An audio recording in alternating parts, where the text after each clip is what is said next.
Nyeduond Nyasaye. Luore. Nikech kata mana piny ka be nitiere kweth ariyo, nitie kweth mochomo mach, nitie kweth mochomo polo. Koro luore ni en duond jopiny ma ochomo ka Nyasaye koso duond jopiny mochomo e mach.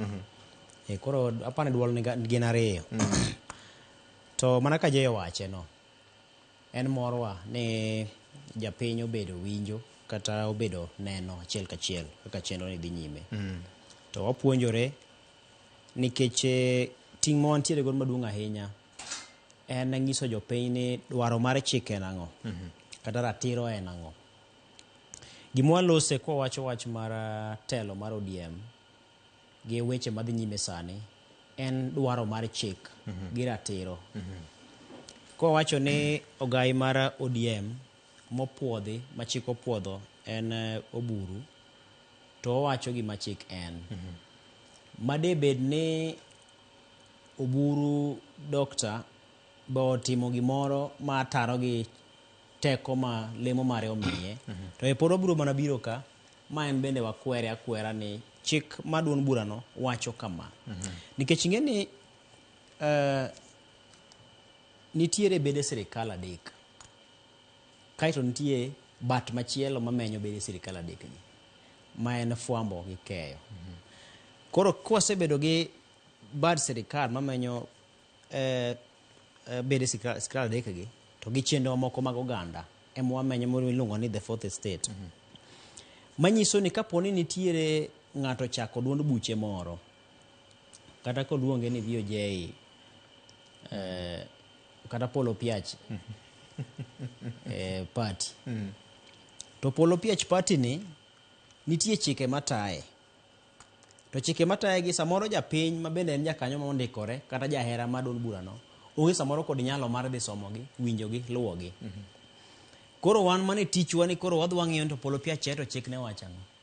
To dibed ni samoro ja Polo Piach moro mana dhi ataro gi chike mane gisendiko mane osepuodhi, mondo wapar ne jokanyo mag-gi ni duond buchu cha mar Polo Piach cha to ng'ato dwa dhi ataro gi chike mane ginyiso une gikete kokgi kendo mopuodhi makoro tiyo. Nikech ing'e ni duond buchegi wasewuok e kinde moko mane duond bura ne en gimoro mikawo maweth weth. Duond bura sani en gimikawo mindiko makatibo puodho, mantiere nyaka apis moketi mochuogi matayo chenro mar ndikruok ma duond buchego. Kendo oket chike motegno ma ng'at achiel ok nyal bedo ni en duond bura mokawo soyo ofukune.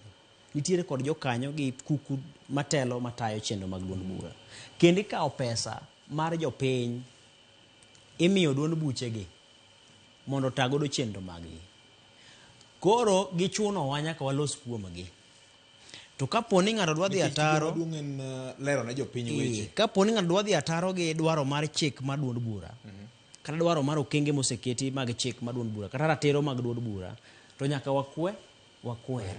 Koro kanyo dhi golowa kar pamo cha, kata golowa kar luwo rumbi ni koro mae kuma ji ochomo.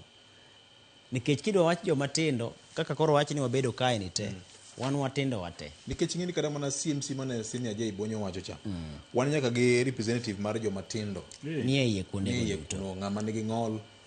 To kata mana jasomo mane somo winjruok mane oketi kod kuku matelo mar ODM, ne en mana ng'ama tin.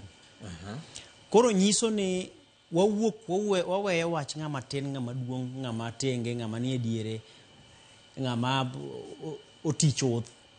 Wang'iyo ni to dwaro mar chik en ang'o, to ratiro en mane. Koro mane mwalose ka. Ma samoro ng'ama dwaro ywayo wacho ni duond bura ni sani koro wang' ni ukawe mondo loke, umiye gol kata mana chuo duto, ket mine kende, kata gol mine duto, ket chuo kendgi. Mano en gima dhi ataro mar chik. Onge chik moro amora mar ODM mawacho gik makamago. En mano nyalo bedo campaign moro munyalo yawo e yo makare, mar mondo mi kaponi thuolo chopo minyalo yiere joma tindo. Kata ka thuolo chopo ni titi kama igole duol ma koro gikone winjruok dhi bedo kendo idhi ketie kogno ni koro ng'ama tin ema wayiero, bede lemo ni oromore godo. To ipuodhe to kadho kanyo to koro chik orite. Aparo ni kanyo koro wagoye mbaka maber berie. Erokamano ahinya. Wachaka no e VOJ.